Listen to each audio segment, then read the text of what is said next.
So ladies, I have another devotion for both of you, and I titled this one, The Two Paradigms.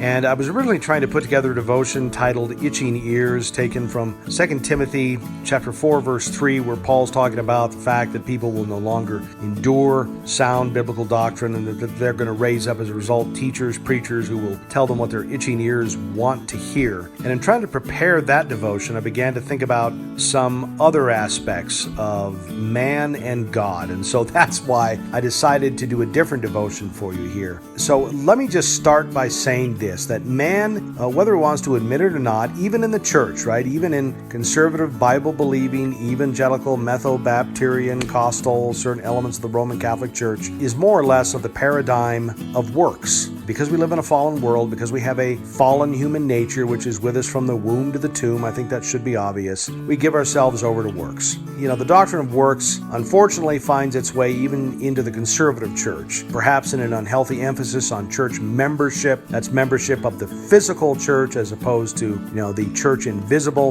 And I think it also finds its way in a roundabout way that we can somehow bring something with us to Christ, to the cross, to the time that we meet Him on the other side. I mean, because that's certainly the way it works with one another, even believers. We earn one another's respect. So God must somehow be that way too. He must somehow be works-oriented. But, obviously, Paul in Ephesians chapter 2, verses 8 and 9 couldn't be any more clearer when he said that it is by grace you've been saved through faith.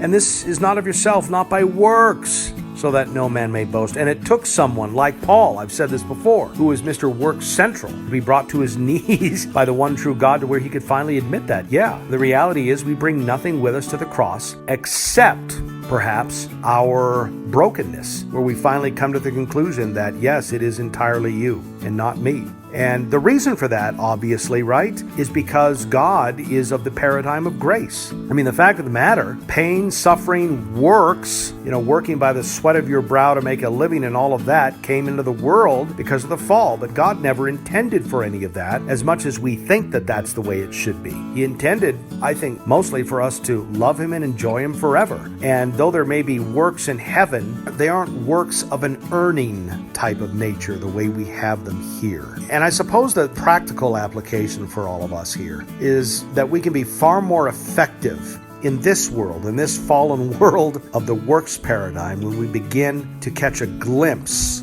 of the grace-based paradigm where God is. God bless you both.